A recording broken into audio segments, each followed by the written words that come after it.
Oh, sorry, it cut out a second there. I heard some other voice. Yes, I currently host the Stoic Philosophy podcast. I release weekly episodes on topics such as acceptance, gratitude, self-improvement, and mindfulness, talking about all kinds of things, practical applications of Stoic philosophy in order to better our lives and be more reflective.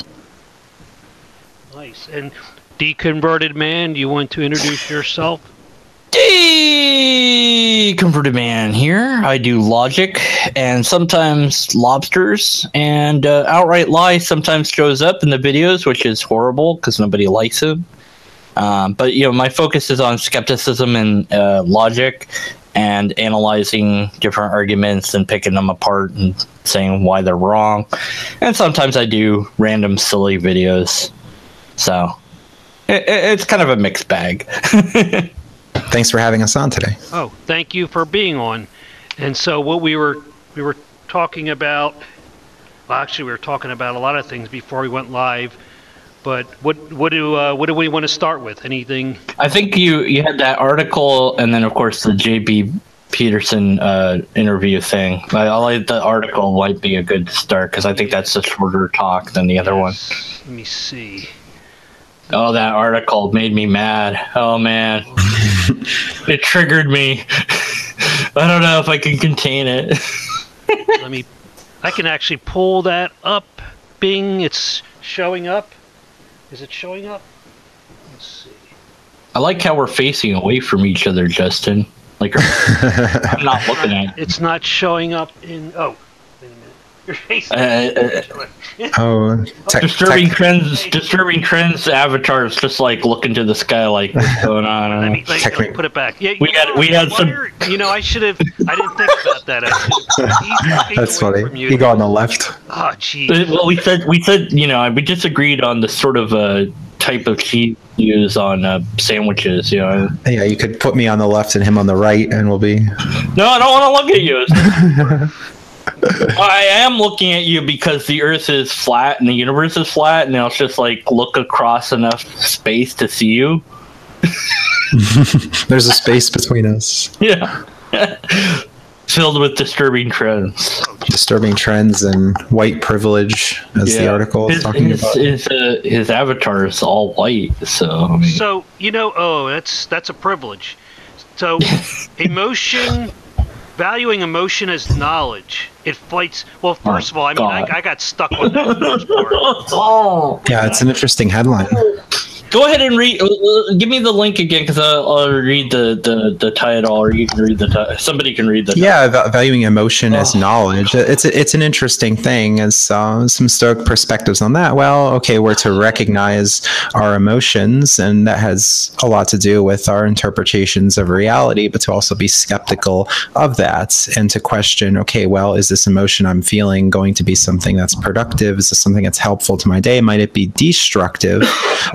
Surely we should be mindful of what we're feeling, what we're thinking, but this isn't necessarily constituting knowledge. Maybe it's knowledge about our own condition and ourselves, but we might feel a certain way, but be wrong about our interpretation of things. That's a pretty common occurrence. Oh, so-and-so made this comment, so they must hate me. It's catastrophizing, for instance, when that just might not be the case, or we feel that someone's out to get us, but maybe that's not true either, right? So emotion as knowledge, it's an interesting headline here. Yeah, so Professor Valuing emotion. Oh, I thought that was her name. I'm like, I can't pronounce her name. Professor Valuing. Yeah, Professor Valuing is her name. No, Professor Valuing emotion as knowledge fights white identity. So Hope Kitts, what a name, assistant professor. University of New Mexico, argues that valuing emotion as knowledge is a good strategy for deconstructing homogeneous white identity in the classroom. So, okay. Okay, so let's just, okay, so. All encompassing, I guess, is what they. All right, so I have many issues with all of this. So, emotion as knowledge. Well, of course, we're dealing with natural language, so you could go the route that Justin seemed to to go with forgiving it, but I don't.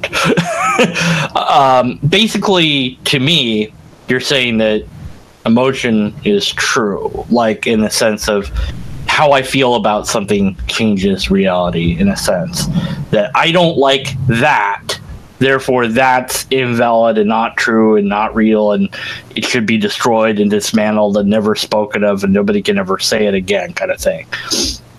So that's like the most jaded way to view her words, which is what I'm going to do.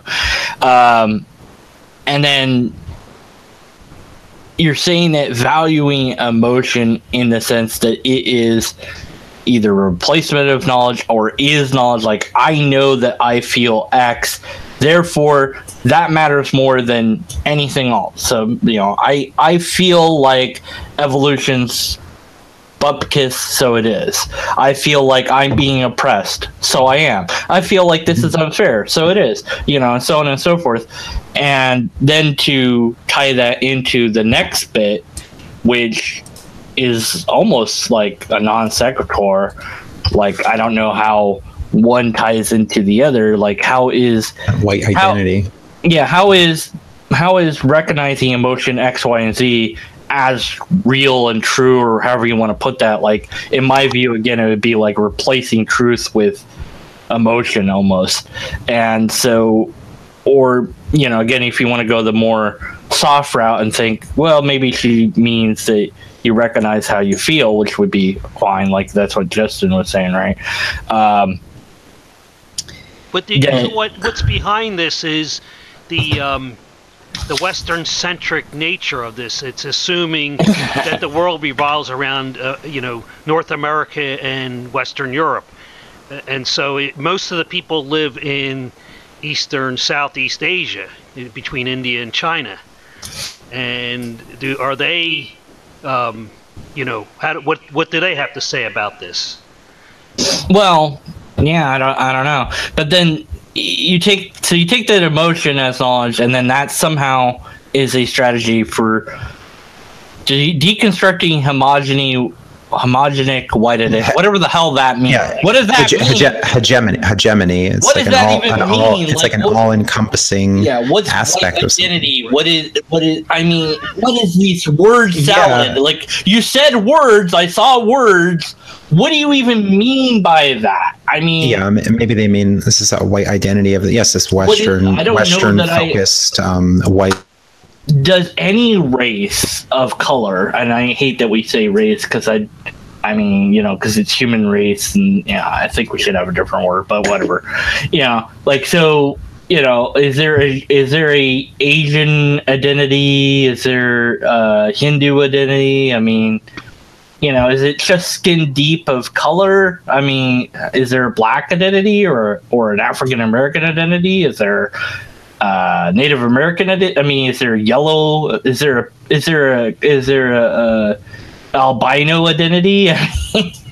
Well, in identity politics, there's a lot of identities. Yeah. Well, here's the problem: deconstructing this hegemonic white identity thing. The problem I always have, this is not in deep philosophical terms, is the problem I always have with it is that we're if you can't criticize someone you don't have a lived experience with, and yet that's all these people do is criticize white hegemony and patriarchy. Especially Sonic the Hedgehog. That's what it's white.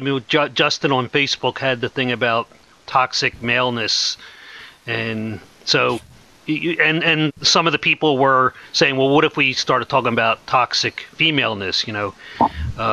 So we're not allowed to do that because we're the hegemonies. Well, and that's something I don't really understand either, is this idea of toxic maleness or what I mean, you're already poisoning the well, so you're already saying that this is a problem, but then it's like... My mic got muted. Am I back now? Yeah. Yes. Yeah, I was wondering why you were interrupting me. I was like, come on, interrupt me. I'm on a roll. Come on, stop me. So what is that? I mean, like, what do you mean toxic? What's bad about I mean, what are you even talking about? Yeah, so they're saying there's some negative elements that people share that's based on some social or cultural norms. But yeah, the phrase itself, toxic masculinity, it sounds like there's something inherently bad about being a man, or people displaying things that are associated with being male or identifying as male, and they're viewing this as a bad thing, talking about aggression or talking about authority, leadership, this mansplaining idea here. Yeah, it's just like really negative phrases, really negative views about men, unfortunately. Yeah, like, well, does that mean like having a beard, is that a man thing? I mean, you know, that's the problem. Not anymore, because it depends on how you identify. Oh God, yeah. Let's not even get into that. Yeah. Well, okay. So, what does it mean to be a man? Because this is something like, you know, I was like, I don't, a real man would never hit a woman, or things like this, where it's like the true Scotsman fallacy. It's like, what does it mean to be a man? And you could talk forever about it. There is no one thing. There isn't a thing. I don't even think there's one thing that you can point to. Yeah, I think a lot of these having a penis, that's it. Well, maybe not even so, because people won't identify with some characteristics as male, or they'll be not identifying with a particular gender, or trans individuals. It's a complex thing. You know, what does it mean to be a woman? What does it mean to be a man? And sometimes even questioning those things or saying it's complicated can even be grounds for attacks. I've seen some bloggers who were very friendly with a lot of the social justice crowd on the left would say that they wouldn't answer a yes or no question surrounding these issues, and they would be castigated for that. So yeah, let's talk about white identity. Yeah, what quite does that mean? White identity. The quote in this, it's up on the screen now. A pedagogy of critical whiteness indicates a way of forming a concept of a white identity that is itself critical of whiteness. It's kind of circular. Yeah, I don't understand what that means. What now? Well, so I wish you could just say what the problem is. Like, what is the problem with being white? Like, yeah, it's like some academic language that doesn't seem to, there's a song Titanium. The lyric is talking loud, not saying much. That's what it sounds to me. I mean, sometimes philosophy gets some of this bad reputation of people don't understand what you're saying, make it more accessible. It's postmodern, because when you're talking about a pedagogy of critical whiteness, that's the that is the way that your pedagogy is how your class is, the nature of the class. Yeah, how you're teaching. Right. Yeah. So that's at the base. Critical whiteness is the base of the teaching, and they're forming a concept of white identity that itself critical of whiteness. Well, that's why I said it's circular, because if the pedagogy is critical whiteness, then so what if you have a class with no... Oh, you have an echo there, disturbing trends. Oh, sorry. What if you have a class of no white people? Well, then it's not a problem. Her whole point in this is to try to teach white students to be critical of whiteness. Now, if I'm reading this right, and correct me if I'm wrong here, you are trying to teach people to feel bad about their color. That's what that circular statement says. Yeah. I mean, how else do I view that? Because am I wrong? Or else if they're saying like, feel bad about being white, or reject certain elements that people who are white, like, they talk about, like, there's some aspects of like white culture or white identity that might be undesirable in a certain way. But yeah, that really borders on a lot of racist assumptions. If you were to switch the words around and replace them with Jewish culture, Jewish identity, and the toxic identity, it's like it's a no-go. Well, a couple paragraphs down, she's saying that calling racism white supremacy, and that fits in with the whole concept. Oh, that's a very limiting definition. Like Puerto Ricans, yeah, you can have different races that aren't white who don't like other races. Right. Yeah. Hey, Disturbing, the chat wants you to turn your volume up. Sounds fine to me, but Oh, okay. How's that? Oh, it seems better. They're gonna complain anyways. Yeah, WTF, man. Okay, so Oh my. Oh, how's that? yeah, that's better. Shove that microphone in your face. Racism is a white problem. I've never seen a bigger fractal error in my life. Oh, That is an outright lie. That is so not true that it's not even, it's just, no, that's complete lie. Racism is prevalent and exists everywhere. It's not like, oh, it's just a white, like only white people can be racist, or yeah, that's some of it. That's unfortunate. I don't want to. I can't say the specifics because this is, my channel's an anonymous channel, but I've experienced racism against me at places that I've lived in the world, and I can say it's very real. It was real against me as a white man.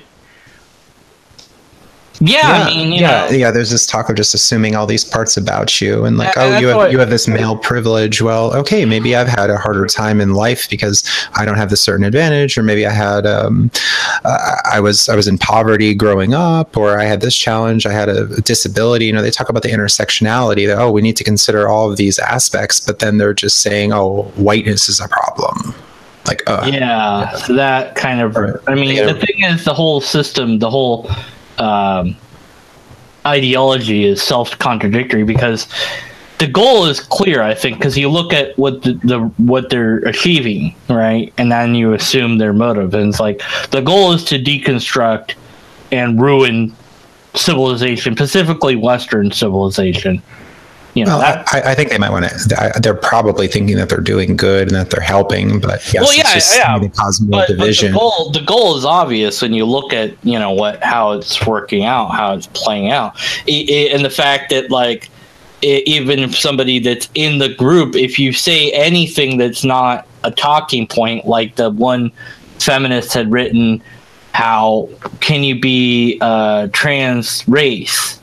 The Rachel Dolezal. Yeah, and so they got completely flamed by everybody else. It's like, no, you can't do that.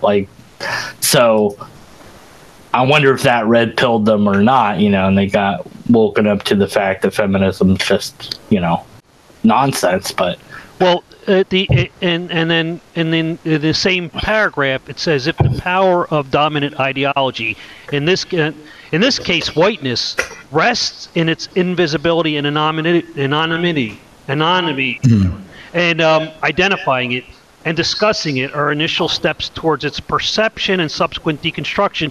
Now, that's assuming that in, say, United States, we are completely unaware that people are racist towards other people, that we're walking around and it doesn't exist, and we have to be woken up to it. And I to be woke. As the microaggressions. It's God. So I don't think there's unless you're under 6 years old or under a certain age, you would never have been aware of any racism in any country, including the United States. And this invisibility and anonymity thing is kind of perplexing, that we're not aware of it. Are any of you two not aware of it? Yeah. There's this talk of, you've just internalized these negative aspects. You hear about internalized misogyny. Particularly, this phrase is used of women who are critical of feminists or feminism, and you're just a gender traitor. You're a sister punisher, and there are these systems around you, and you're just not aware of what's going on. It's like assuming people are just not really making decisions for themselves, that we need to tell you how to think. Okay, there could be some argument of, here are some things to consider, but let's hear what that is. Give me the argument. Don't just assume all these things about me and discount me from the conversation just because of my identity that you're thinking that I have.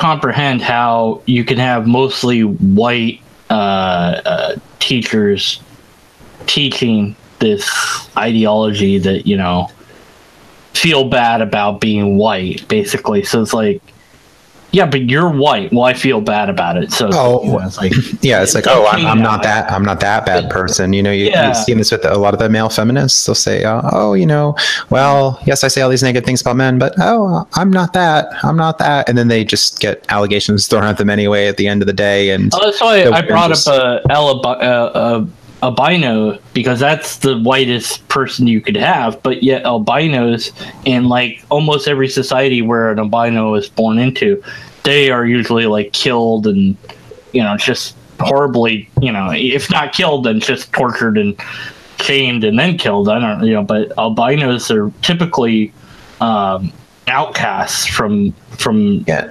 almost everywhere. I mean, this identifying as white is interesting too, because are many people even considering this a salient thing of their identity, like that they really pride themselves in being white? I mean, is this really a thing? There might be some people on you know, like these oh, well, we need a white ethno state, and, you know, we don't want any immigrants here. Like, there's a small crowd like that, but I don't think by any means that's a prevalent view in society. When we had the Charlottesville incident, and the alt-right just has a terrible reputation in general. Like, people don't agree with this. Like, is this really such an encompassing thing, this negative white identity, or this thing that needs to be constructed? You know, I mean, it'd be different, like if you had, like, if you could somehow get all the KKK people in a classroom, right, and be like, okay, here's, you know, here's why you're wrong, you know, then you could, then maybe you'd have something there, because they do believe that white is like the best thing, and, you know, and all that. You could do, like, you could have them do the DNA test and show them that they have ancestry that's not white, and be like, see, it's not that bad. Here's a black person, you know, they're really not that bad of a person, you know, if you just get to know them. There was that one black guy that made friends with a KKK guy, and then the guy stopped being a KKK guy because, you know. So yeah, I mean, somebody in the chat, Gav B, social justice is a religion. Deconstruction of whiteness, racism is their god. Sorry to interrupt. Yeah, I agree. I mean, it acts very much as a religion, with ideologies and keywords that matter, and you have to understand. You know, and this emotion is knowledge. Doesn't that seem like religious faith in many cases? Like, oh, it just feels right to me. Right. You know, I've just had this experience, and this is only my experience, and I can't share that with you. I just feel it so strongly in my heart. And they're really discounting themselves, because maybe they can put forth the arguments and explain their position, but emotion is knowledge. Just I feel like you're wrong. So that's so we come to a hard point. You know, like there's a problem there. You know, oh well. Is it all opinion? Is there any truth? Not if you're white. I mean, maybe if you're a different color, then yeah. Do you think that this person is suggesting that emotion is knowledge, as in fact? That's what I say. Yeah, that's how I read it. Yeah. I think Justin had a different view, though. Well, I think it's part of the picture. I mean, there can be cases where, okay, I can say, okay, there's this fact about myself. This is how I'm feeling. You know, I'm feeling angry. Okay, so you're feeling angry, but that doesn't mean that the conclusions you're going to draw from that are really good. You know, you have people who get angry and they just seem to regret their actions, you know, elements of road rage, you know, oh, that person's really terrible, you know, oh, I feel angry, so I'm justified in doing what I'm doing, you know. There's a Facebook thread that Disturbing Trends mentioned, where I linked an article, and someone was saying, you know, don't tell me that my anger is wrong. And that doesn't really seem to make, you know, I'm justified in my anger. So does that just give you a blank check to just do whatever? And, you know, you can't dispute, like, okay, I acknowledge that you're feeling a certain way, but let's take a step back from that and think about the situation, and think about different perspectives and different interpretations that we can have, and how are we going to tackle this problem? How are we going to deal with the suffering? How are we going to deal with the problems that we're saying are there? You know, it doesn't necessarily make it true. Like, I'm angry, so therefore everything I say in the next 5 minutes, that's true. You know, that's certainly not the case. Well, I thought I was right when I said it, so yeah. Well, Jordan Peterson and Gad Sad make a point to talk about the postmodernist power grab when you substitute feelings for knowledge for actual facts. Then you can be in control. You can say, well, this is what I think, this is what I feel, therefore it trumps any facts that you have. You're a biologist, doesn't mean anything because I feel this way. Yeah, it doesn't seem to speak of humility either, because, well, maybe outside perspectives can be something we can consider. Maybe people have more information than we do on a certain topic, or maybe in those moments of anger and rage, our thinking faculties are compromised. We're not really seeing things in a rational light, where we're in this state where we're just feeling really enraged, we're feeling really helpless, we're feeling just in a bad state, whereas maybe someone else on the sidelines is looking at it and saying, oh, wow, I can't believe they reacted like that. That was really uncalled for. You might be working with kids, for instance, and they can get very angry and start throwing things and calling people names and just displaying bad behavior. So are we going to say too that, oh, well, they're feeling angry so that, they're justified in doing what they're doing? Surely not. It's people get angry and kill other people. They get involved in incidents of road rage. It doesn't make it right. Oh, sorry, officer, but that person cut me off, so I was justified in running them off the road. Like, what? I'm sure they're not arguing that, but if we're going to take it to its extreme, emotion is knowledge. It's a very dangerous game to play. Yeah. Let's see. Oh, okay. Let's. You want to move on to the next article? I'm going to step away for a moment. I'll be right back. Okay. So, you know what? Let me... Quick, say bad things about him while he's gone. Get some rice. Get some more rice. Here we go. Media. Okay. Why should your right to freedom of speech trump a trans person's I was going to say that to be offended? A lot of this feels to me, speaking of feelings, or I think that this is like to make themselves miserable. Like, this is a new way to make themselves feel miserable. And it seems to me a lot of the social justice stuff and whatever postmodern. I wonder if is there a modern and a pre-modern to go along with that? But anyways, whatever. Yes, but I think postmodernism is a reaction to modernism, and now now there's remodernism. Oh my god, what is that even? Reaction against postmodernism. It's a repost, right? Yeah. Repost, right? But yeah, post-truth, and I mean, what is like? Come on. Yeah. There's this idea of it's just power. Just be a cereal. Yeah, it's just these power structures, and particularly white individuals. I guess on this professor's view that there's this white logic or white way or Western way of determining logic. But it seems like I was going to say like all about trying to make themselves feel miserable, and then because now I feel miserable, so then that enrages me to do something about this injustice that I feel that's self-generated. Feel bad about being white. Feel bad about not being privileged because you're not male. But if you are male, you should feel bad about that. But it's like, no wonder they're marching along the streets, not knowing what the hell they're protesting. Yeah, it's interesting. Anyways, Jordan B. Peterson, JBP, Peterson, with the man, the myth, the legend. Yes, I actually have Channel 4. Channel 4. Now, we were talking about what was her name again? Kathy. Kitty. I almost said Kitty because she looks like the Kitty from 70s show. Yeah, it's. Let's see. Kathy Newman. I knew it was Kathy. I was right. So I read yesterday Jordan Peterson posted on Twitter, stop attacking her, and we were talking about this before we went live. I didn't get that because she gave Channel 4 gave. You're echoing again. Excuse me. You're echoing again. Oh. Jeez, I wonder what happened. Channel 4 gave Jordan Peterson a platform, and I don't watch Channel 4 because I believe it's a commercial network. I don't I've tuned into it a few times. Am I still echoing? Yes, Oh, how about now? it's a little better. Okay. But she was playing, in my mind, I saw her as playing like devil's advocate.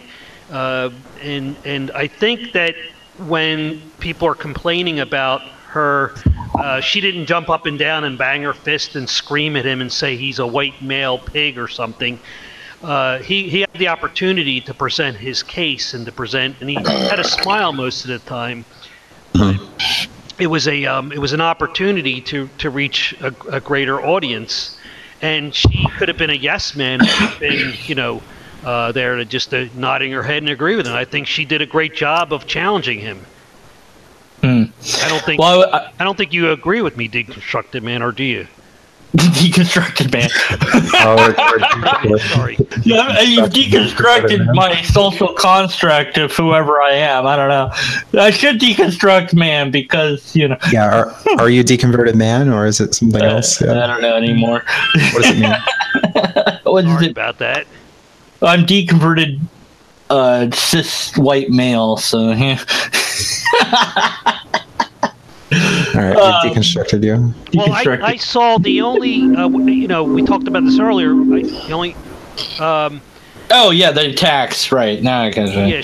Yeah, no, the attack. Well, I'd say something about the attacks. Like, well, I don't know what they're saying. If there's anybody out there that's sending in threats of any sort to Channel 4 or to the gal Newman, that don't do that. That's the wrong thing to do, because she has every right to say and believe and think and whatever she wants. That's the freedom of expression that we're fighting for. To threaten the news place or threaten her in any way, shape, or form is just wrong. Is more wrong than anything that she said. And if you're doing that, you don't understand what Jordan is trying to say. You don't understand the whole thing in the first place. You can debate what she says. You can say what you said here is wrong, the way you said it, whatever. You can say that.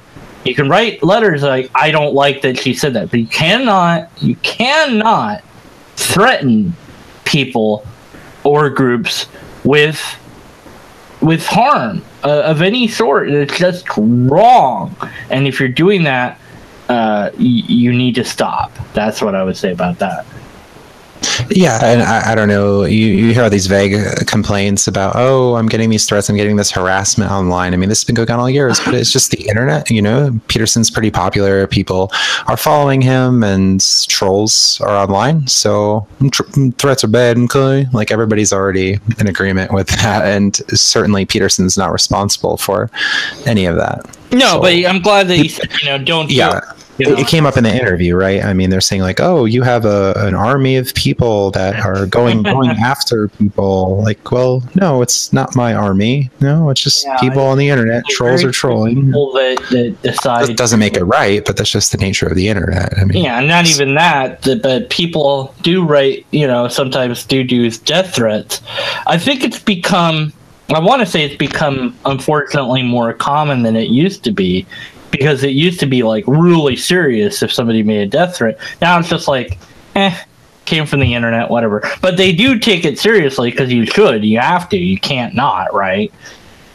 Some of the responses to Jordan Peterson asking people to not people were commenting that, saying that Kathy Newman is a bitch is not a threat. And right, it's not. This is the realm. No, that's not a threat. It's insulting a person. That's not a threat. I mean, that's and a threat is I'm going to hurt you, your family. I'm going to damage your property. Yeah. That's what I mean by that. Or how about we talk about what people have to say about Peterson and these protesters who are showing up, interrupting his events and screaming and all these, you're a transphobe, all this other nonsense. Yeah, it goes both ways. People are nasty toward Peterson, and people are nasty toward the people that he's having discussions with. I mean, it's fine to insult. Yeah, they're not. they're not showing up at the news station and putting a bomb threat in or anything like that. That's what I was saying. Is if that's what I mean by it's like mute people on Twitter, block them if you want. Okay, move on. Yes. Well, the whole thing with Lindsay Shepard showing the clip of Jordan Peterson debating on public television was literally like showing Hitler, like a Hitler. Yeah, that's what like they a say. threat, right? Yeah. So when you get that extreme, something that was shown on public television, a discussion, then it's hard to take some claims seriously when you get that. When you what's that called? The Godwin effect. Everything's Hitler. Yeah, Godwin's law. Yeah. Well, so I mean, if I would just be careful. Receive threats, but let's see them. Let's see that they're out there. Because a threat to me is I'm going to hurt you, somebody you care about, or somebody or whatever, or I'm going to hurt property. That's a threat. And your little saying, and you're dog. I'm going to stomp your dog to death. Right. I mean, that's a threat. Right. Well, maybe not to get too bogged down in that though. It was with the interview itself. I thought it was really interesting as Peterson did get a nice platform to express himself, and it didn't seem like he was getting cut off much. So it was disturbing in terms of saying, well, she wasn't the yes person there, and that was a nice thing. But there were some assumptions where he was laughing at certain points where maybe she was playing devil's advocate, or maybe that's what she sincerely believed as she was talking about the wage gap, for instance, and she seemed to be in quite agreement with that. Did you notice that she didn't say the wage gap? She said the earnings gap. Oh, and that's very important. Did she? She said. I thought she said. No, she said earnings gap, and that's the. Yeah, but she mentioned things. Oh, well, why is it that women are not in the Fortune 500 and they're not taking these jobs? And he explained, well, okay, is that necessarily even a good thing? Do they value those things? Maybe they're valuing having kids and settling down more and not having such jobs like that, or they're just simply not interested, right? There are a lot of factors to consider with the earnings gap, wage gap. Why does it matter? Let's say that somehow somebody achieves this equality of outcome where, you have 50... half. Well, but you can't, because you can keep breaking it down. But let's just start with the men and women. So you have, 50% men and 50% women, and it's like, well, does that do anything? Does that change how anything is done, or what difference does it really make? If it was all women, would that make any difference? No, it probably things would still run the way they run. I don't think it would. Yeah. But then, of course, with the true equality of outcome, you can never achieve it, because it's like, well, we don't have enough black people, we don't have enough Asian people, we don't have enough people with disability, we don't have enough, so now, it's like, so we have to have, one black person that's a male and a female, and also we have to have a black and a male and female who are also transgender. And then we have to have one that also are disabled, and then we have to have, and it just keeps going and going. And that's the whole point of the system, in my view, is it's not to ever be able to achieve anything. It pretends to. It's not based on reality, because putting it, like I thought of it in simple terms. And we achieve it and it proves it. In simple terms, so if you have people that are, between 4 and 5 foot tall, playing against a basketball team that are all 6 foot, 7 foot, then you can't guarantee equality of outcome, because there's people that are taller, there's people that are there's people that can't walk, and they're not gonna run as fast as somebody that can use their legs. And this is all like common sense stuff. Right. Different people have different strengths, and people have different interests. Right. And when I was younger, I thought that socialism could have some redeeming qualities, until I realized that the fact of the matter is that you can't guarantee. Oh my! He's deconstructing. Deconstructing the kitchen. Eat you. We have a fourth person in the stream, maybe. My brother hit his head on the door and then dropped a shovel on the floor right in front of him. Oh. Like it's, oh, that was good. I don't know.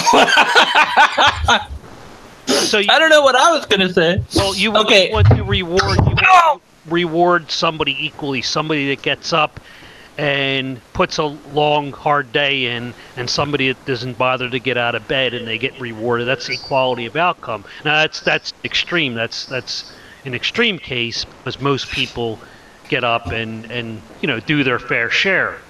But the equality of outcome is unrealistic. It's just it can't. Yeah.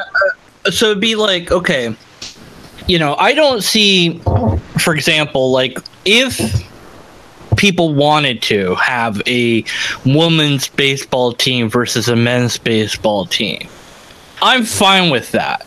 I think that the men would win, but the women might win. But I don't have a problem with if you want to do that. If somebody wants to do that and see what happens, go for it. Have the women tennis player play. The best one was it Serena Williams play the second best men's player or the best right to see what happens, just for fun, for charity or whatever. Yeah, and that was a controversy anyway, where John McEnroe came under fire for making this. No, she's not the best athlete, stating reality, woman athlete.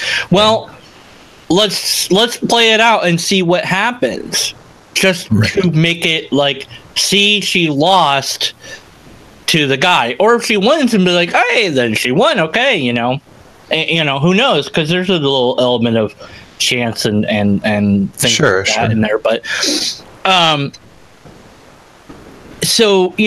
but that would be fine if you want to do that. That's different from like the lowering of the bar, which is what I see. Like there was that story way back where that gal became a firefighter by basically complaining enough that she wasn't able to become a firefighter. Like she couldn't do the physical stuff, she couldn't pass the test, but she just kept complaining until they had to do it.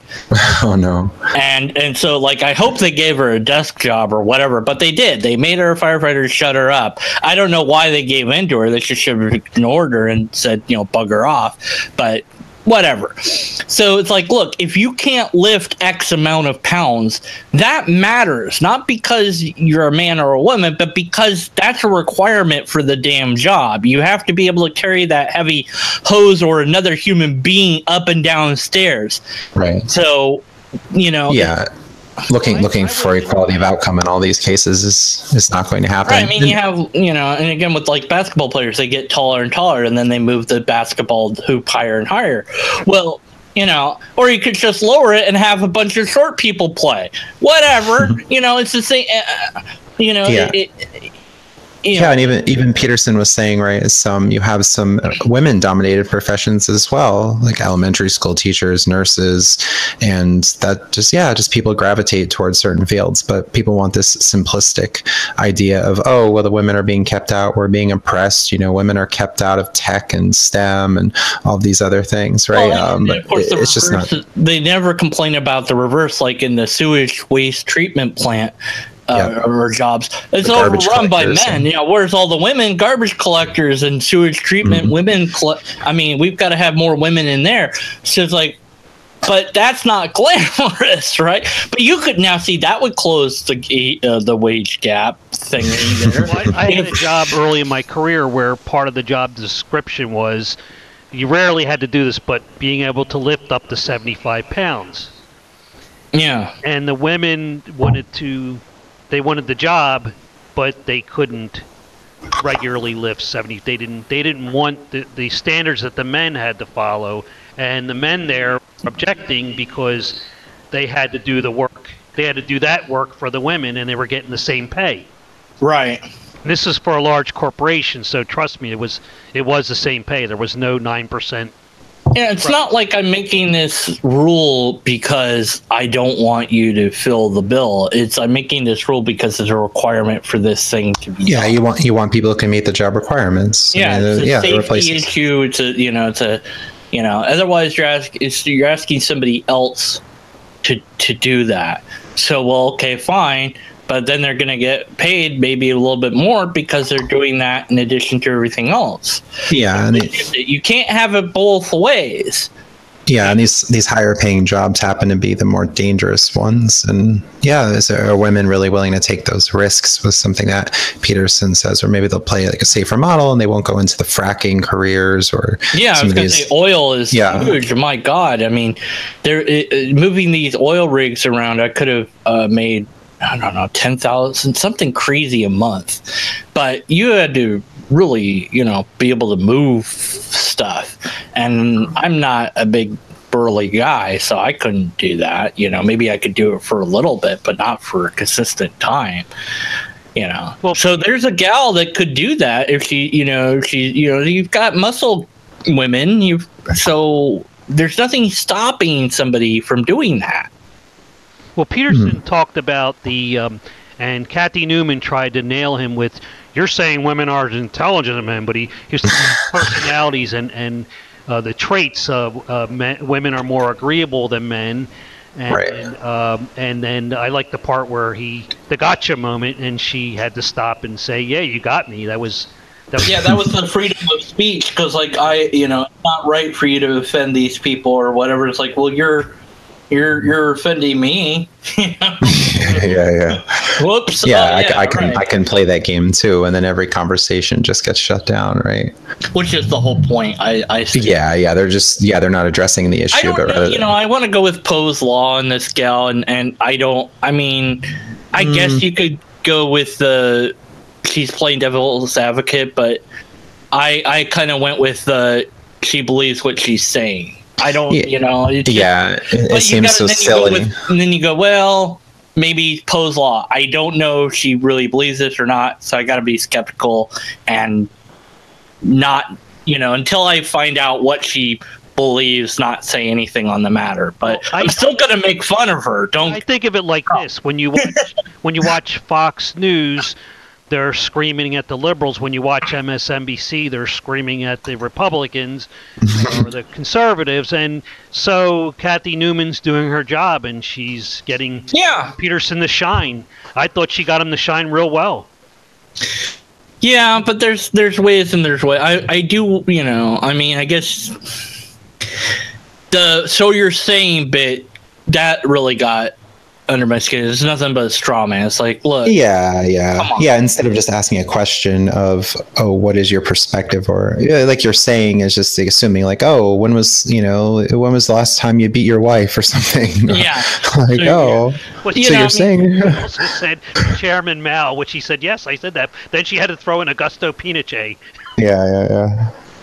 Yeah, I mean, it was weird because it started like an interview, and then it became like a debate, and then she was like almost ran out of steam. It was like, so what about the lobsters? It's like, wait, what? Yeah, what about the lobsters? What about the lobsters? All about the lobsters. That blew me away because I've had a recurring meme on my channel that I started. I don't even know when I started it, but I was like, yeah, premise one, lobsters exist. And, I was like riffing on the bad argument. Like, you might as well make this argument, lobsters exist.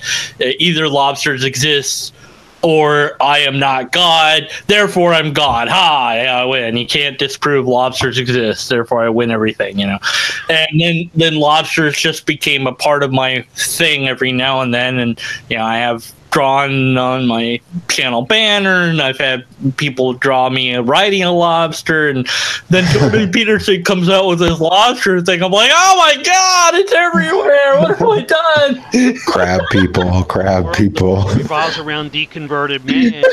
Yeah. There's like this channeling going on between him and Peterson. It's not pattern seeking at all. It's like everything is because of my meme. It's not. Well, since your feelings are knowledge, then it must be true that Jordan Peterson stole from your ideas. Right? He knew. He's been watching me in secret. He's probably the one that down thumbs my videos. Just to be a dick, like, no, I hate you. I love hating you. Welcome to the stream, Sav Sizamora. Oh man, saying that right? But yeah, I mean, there was a clear moment though, because the writer of Dilbert, was saying that she had some cognitive dissonance.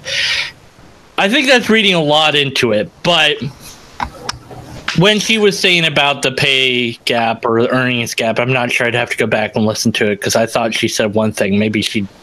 Oh, well, there was some talk about the assertiveness, right? And Peterson said, well, you must be disagreeable and you must be assertive because you made it far in your career. And, oh, yeah, well, you must be right about that. And, oh, you're making more money than the other women. Yeah, okay, yeah.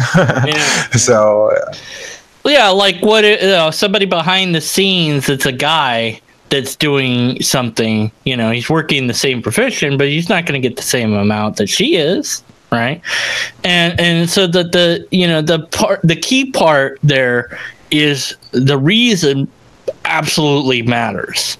That the reason you're not earning as much or earning more matters because, Beyonce, she earns a lot of money doing music, but Joe Schmo, doesn't, well, they've got a band and have done a couple of tours or whatever. Of course, they're not going to earn as much. I mean, it's not how the world works. Yeah, it's complicated. It's not just gender. That's one reason for why people earn a certain amount or don't.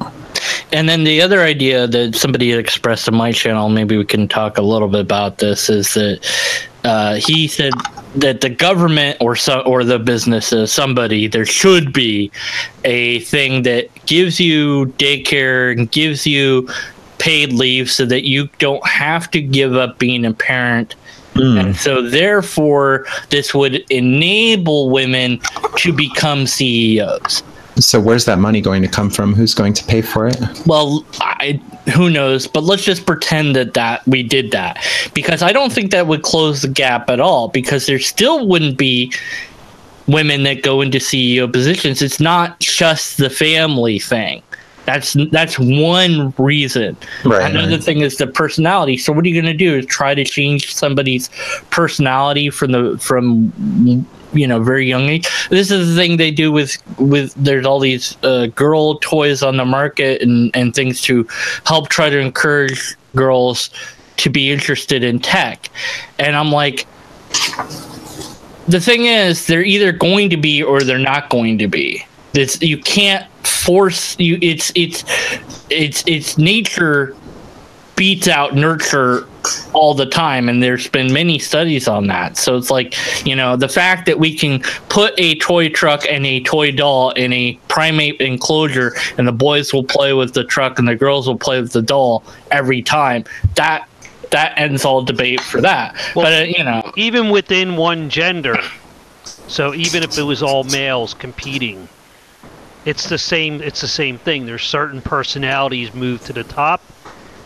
And am I echoing? Even in counseling, there are a lot of tests that I've taken tries to match your personality traits with jobs that would be a good fit for you. So certain people gravitate towards certain professions. Some would be a good fit. Some simply wouldn't. And it can be really hard to maintain and perform well in a position that doesn't really fit your personality, your traits, your preferences. So yeah, we want all these people in STEM or we want all these people in this field, but maybe that's just not what would be good for them. Maybe that they wouldn't excel there. Like I remember this in the Navy. Every now and then it would come up like, oh, women want to be on subs, and it's like it's impossible because the birthing is a problem. And I finally talked to somebody that was on a sub, and he was talking about how they share the same bed with multiple people, like at different times, but like Joe Schmo sleeping on the rack, and now it's your turn. And he, sometimes he would sleep on top of their torpedoes. So there's like no room.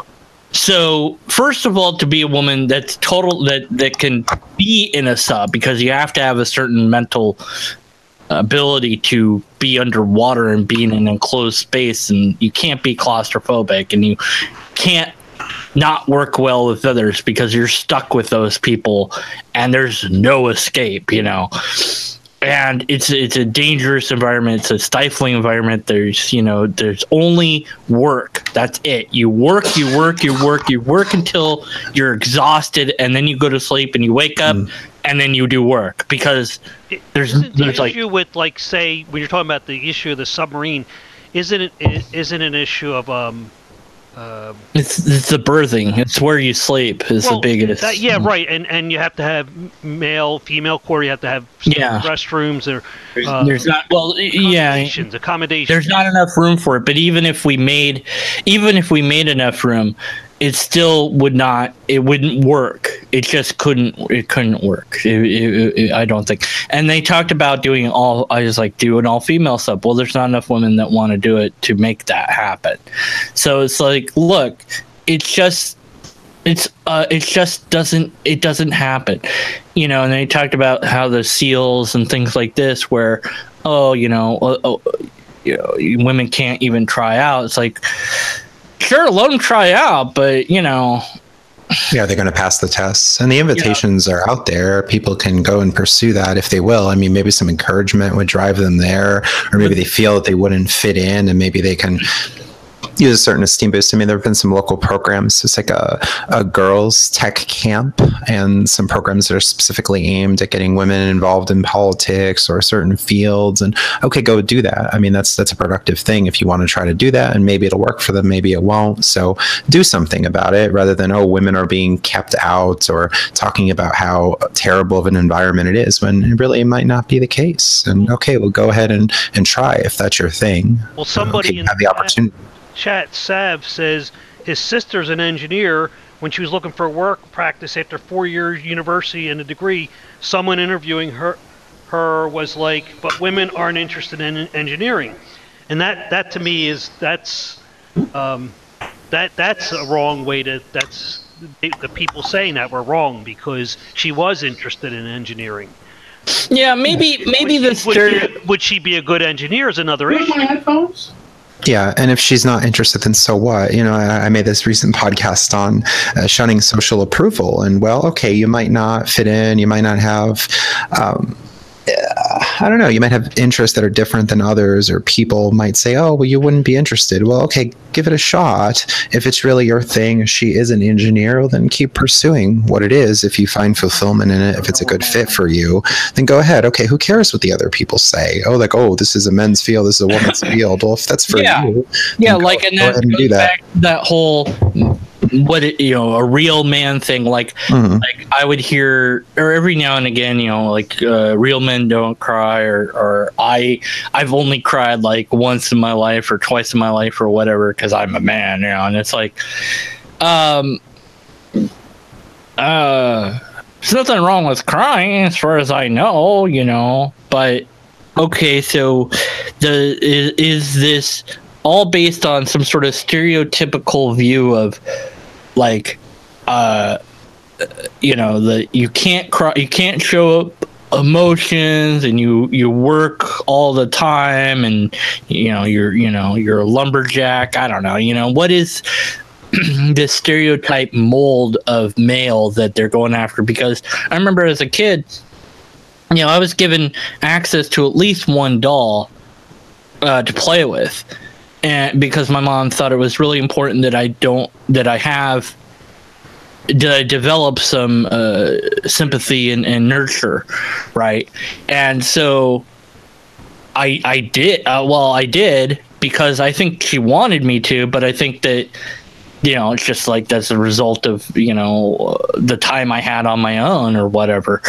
But every now and then I would hear this nonsense of men don't cry or whatever. I'm like, I cry at sad movies or whatever, what's the problem? Why is that bad? Yeah, it's like other people wanting you to live a certain way, how they want to live, but how about we just have our own path? And there's a double standard. Men don't cry. It's like, what? So it's bad for men to show emotions, but then there'll be women like, oh, you need to be more emotional, right? And then they'll view you as weak or something. So like you can't win either way. So maybe the solution is just be yourself and do what you think is right, as long as you're not harming others, and as long as it's productive for your lifestyle. I mean, if anything, maybe the true war to fight is against stereotypes, and let's just not have those somehow. Now, I don't know how you would do that, But and they're not all bad. I mean, you're going to have certain Yeah. assumptions about a group, but maybe it's going in with a questioning attitude, and with the identity politics, just assuming that, oh, white people are this, men are this, women are that, but maybe not so much. well, And there's a difference. There's a huge divide between geeks and nerds. So the Star Wars and Star Trek. to be a geek is very different than being a nerd. maybe both. Yeah, it's sad. But so this pay earnings gap, whatever you want to call it, I don't see any feasible way to ever eliminate it, because you're either going to wind up paying people more for less, or you're going to be somehow artificially forcing people into places and jobs that they don't want. Like I said, just get a whole bunch of women to work in the sewage treatment industry. You earn a ton of money doing that, and bam, there you go. You'd have the pay gap eliminated. Well, the reason I brought up that Kathy Newman in the talk with Jordan Peterson said earnings, she didn't say wage, she said earnings, is if me and my wife both make the same per hour, but I work twice the hours, my earnings are twice her earnings. Yeah, that's important, well, because that makes women are sense. taking time off to spend with their kids, or Not all women, the maternity leave, or But his point was that the men that are at the top are putting in 70, 80-hour work weeks to get there, and they're sacrificing. That's quite a sacrifice. You don't have a life. Yeah, and do you really want to make that? Is it really worth it? You get this rat race that people get involved in. Is something I talked about in the podcast. If people, they want all these material possessions, and they're working to get these expensive things, and this so-called fine dining, and all of these other pleasures they consider, but maybe it harms them in the end. Maybe it's not really worth it. What are you really getting out of life if all of your life is work and you don't have that balance? You don't have leisure time, and you're just wanting and desiring so much, and maybe you're just never happy. You just keep wanting more and more and more, and that initial happiness fades away. Like, oh well, the opposite is true as well. Maybe you're getting too much leisure time and you would like to do something, right? So some balance. Yeah. So it's all about that balance, which is with the whole far left, far right stuff that's going on, where it's like both these groups, which aren't that big of a, I mean, they're pretty big. I don't know what the numbers are, but they're still small comparatively, but they're really, really vocal and really, really vicious and really, really noticeable.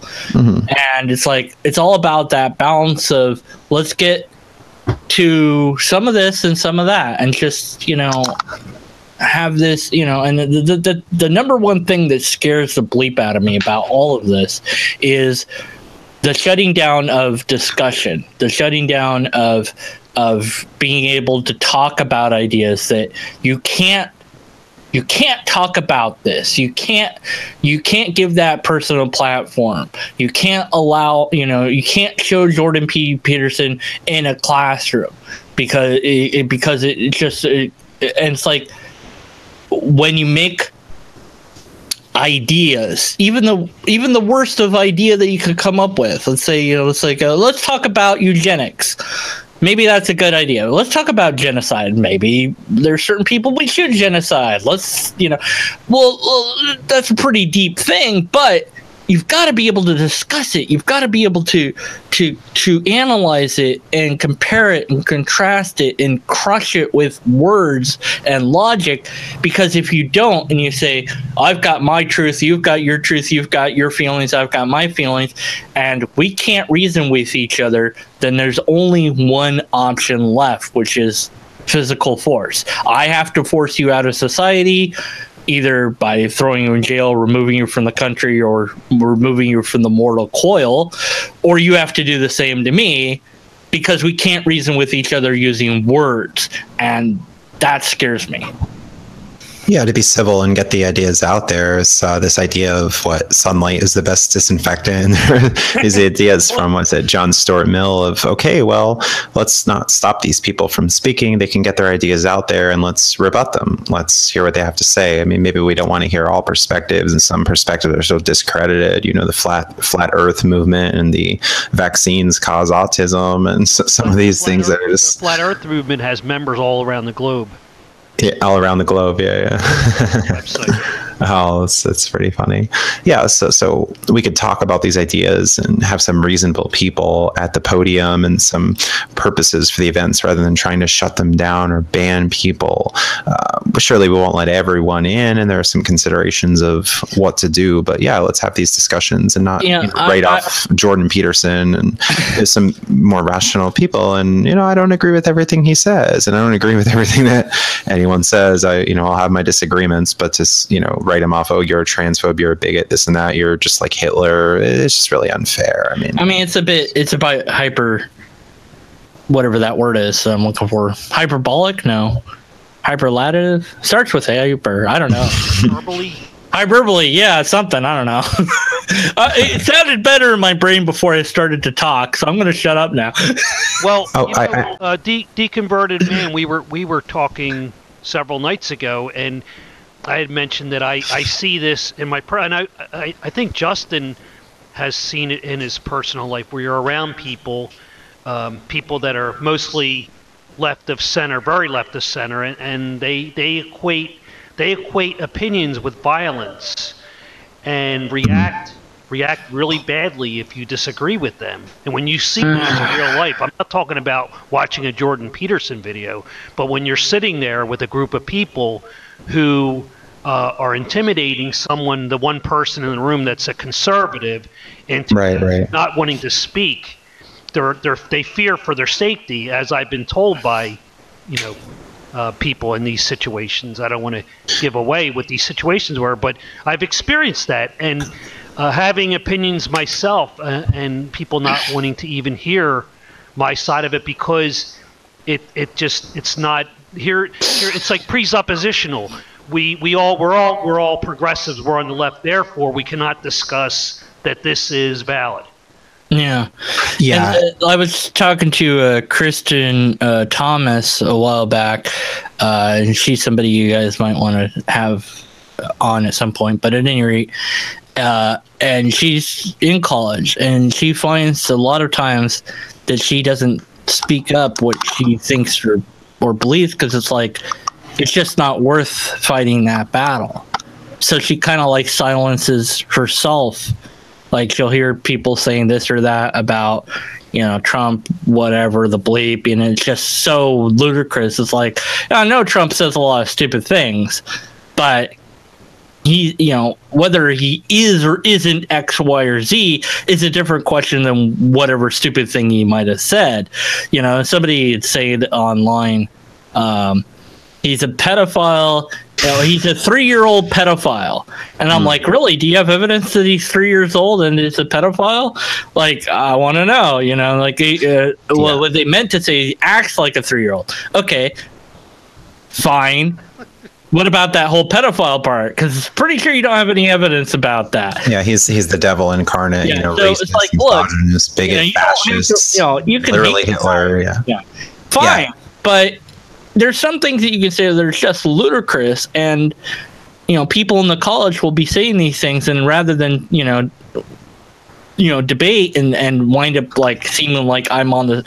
That's the other weird thing, is that if you debate, you're automatically on the side that you're debating for. Well, no, not necessarily. Maybe I'm just debating to clarify the nature of actual reality and my own ideas. I don't have to necessarily, like we were saying with the gal, it might be that she's just playing devil's advocate, and I just see too much of a jaded lens that I'm like, no, she's truly this, and I want her to be my enemy, I'm not giving her the benefit. Yeah, and that debate discussion is important, whereas I've seen in some feminist blogs, you need to educate yourself. I don't need to address this, they're not actually putting arguments forth. Started on that. Yeah, it's not my job to explain anything or prove anything to you. Wait, what? You can't just make a claim, and that's no. Well, that's the presuppositional aspect of it. Here, we're gonna drop you into a pit, and you have to climb out of it, and we're on an equal footing.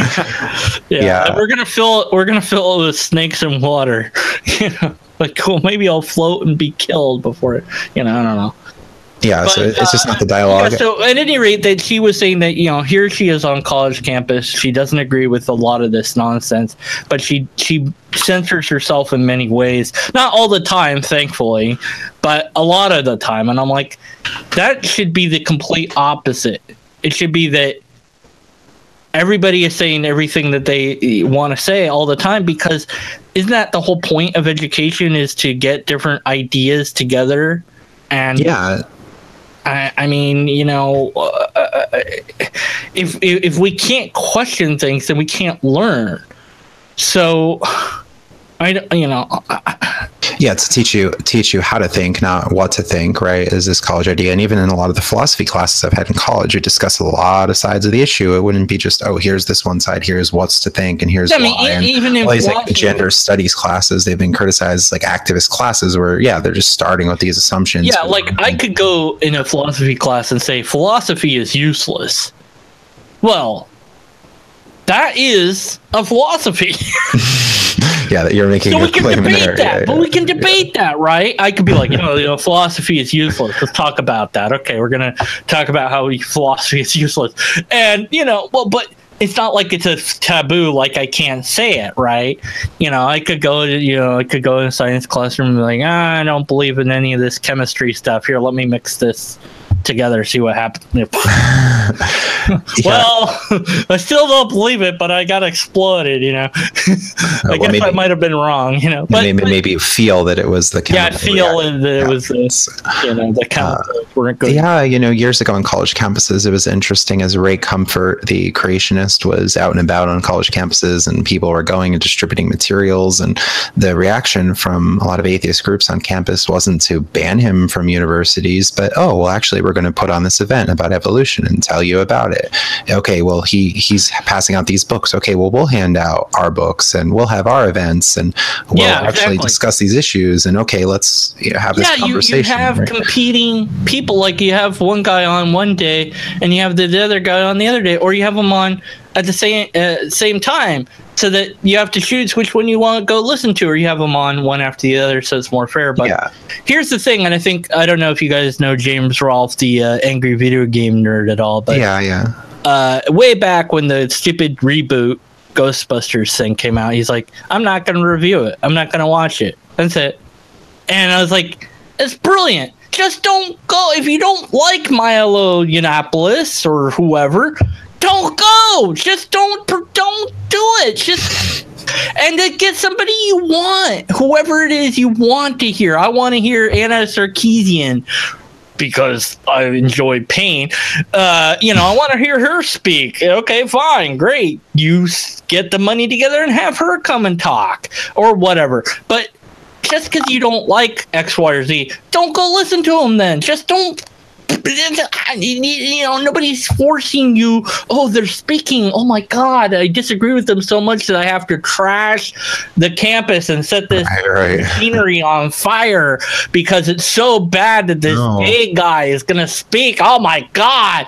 I mean, like, what is wrong with you? Just don't go. You just don't understand, because some opinions are equal to violence. I've heard this. Right. So we're going to be violent in response. Not calling me my gender identity, you're committing an act of violence. And the guy was saying, then that's illegal. Misgendering, yeah. He's like, then that's illegal because an act of violence is illegal. No, you're just committing an act of violence.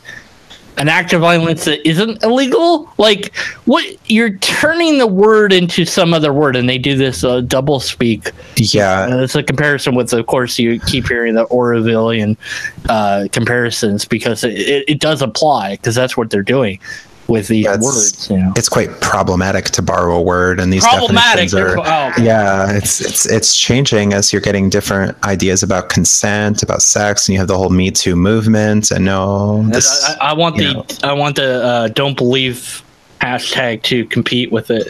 Oh, listen and believe. No, emotion is knowledge. Yeah. Well, no, don't believe. That's the thing with this, 10 years ago, the guy hugged me, and I was really uncomfortable. I'm like, oh my God, really? I mean, Really?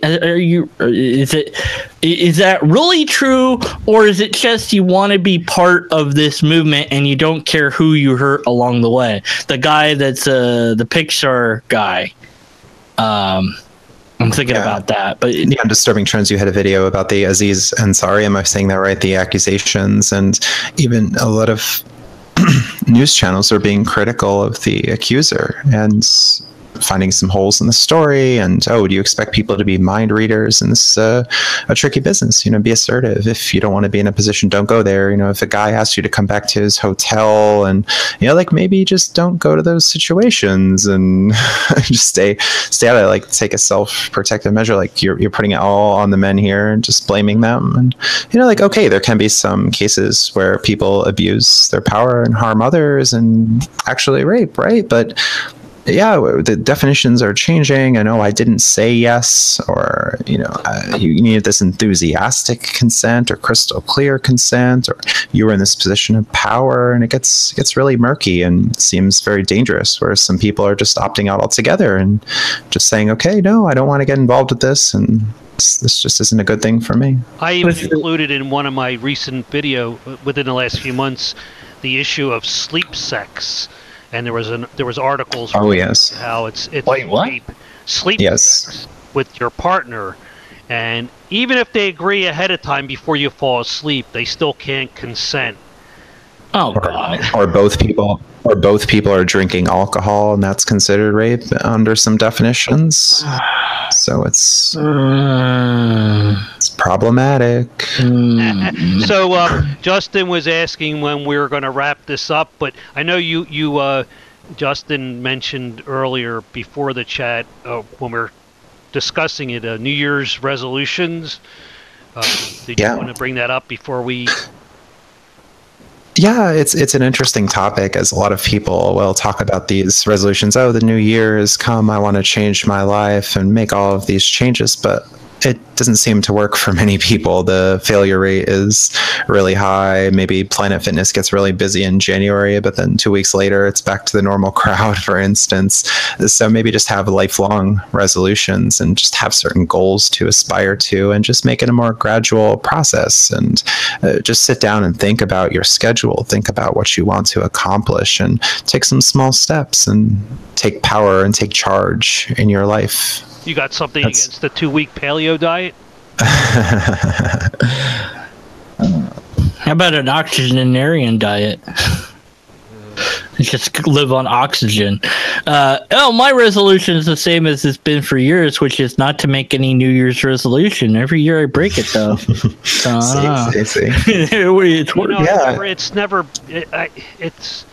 I never even think about that. It's just, I mean, I'm with Justin. If you're going to improve your life, if you're going to lose weight, if you're going to work harder, then why wait till January 1st? It's like people that I'm not putting on people to go to the gym, but a lot of people, they think a gym membership will equate to fitness. No, it means driving to the gym, getting out, and doing stuff so many hours a week. So if you're going to, when I join the gym, I'll get fit. No, when you start exercising, you'll get fit.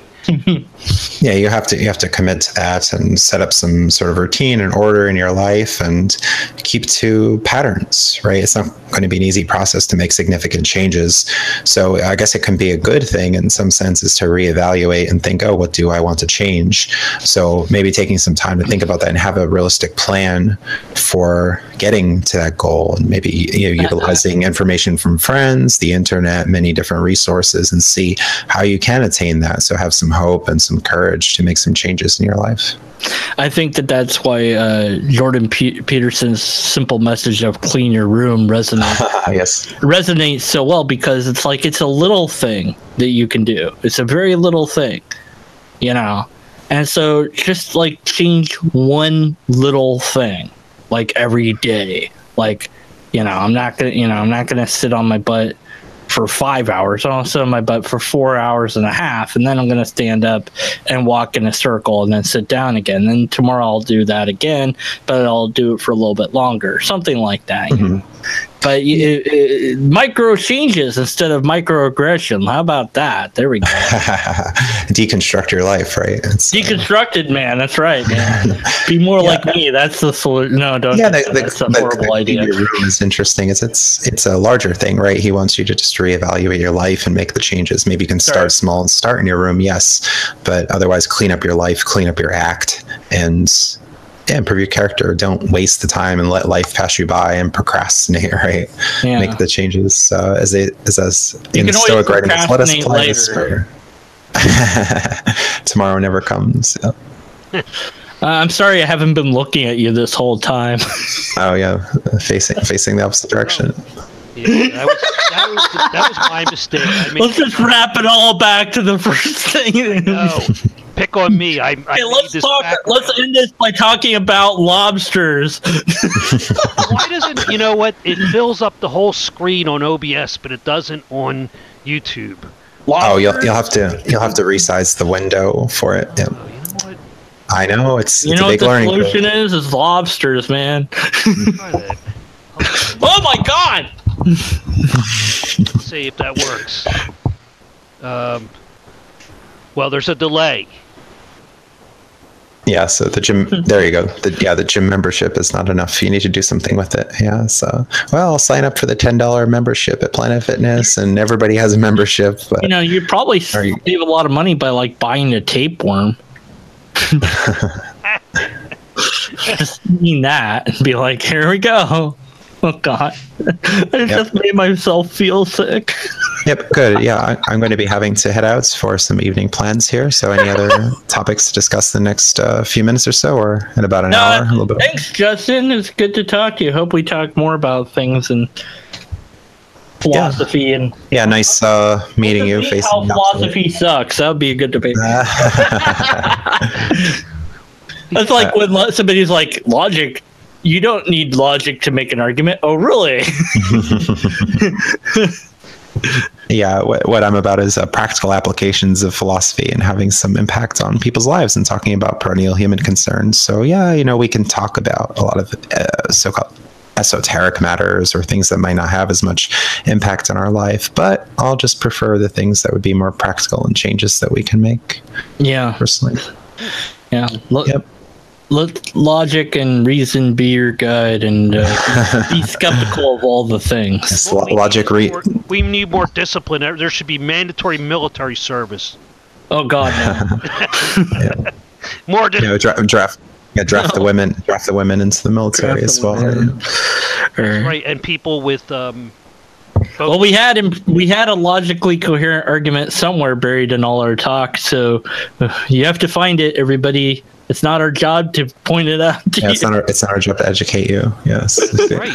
So premise one. Oh, before we wrap up, I want to thank Justin and thank Deconverted Man. I keep wanting to say deconstructed. I don't know why. I guess it's postmodernism's kind of taking over. I look at his deconstructed trends. Yes, I look at his logo and think of him as a dungeon master, the DM here. Well, I picked disturbing trends for the name of the channel because you could say, I hate Fords or Chevys or something like that. But then if things change, it's general. It's we can talk about any disturbing trend. Man, you got to check your car privilege there. Right. So that's why I picked that name. Because it's very, very nebulous. It can include anything, any disturbing trend. Right. It could be so that's all we've got from DT, DM, and JV. Okay. Yep. Good. All right. Yep. And you could. Goodbye, everybody. Yep. Lobster. Happy lobster to you too. Have a happy New Year. Lobster to you. Okay. I'm going to stop streaming now. Everybody all right. With that? All right. Thanks for the chat as well. Keep streaming. No. Oh, he's doing it again. That's the lobster. Okay, I'm turning it off in 3, 2. No. Chance to stop.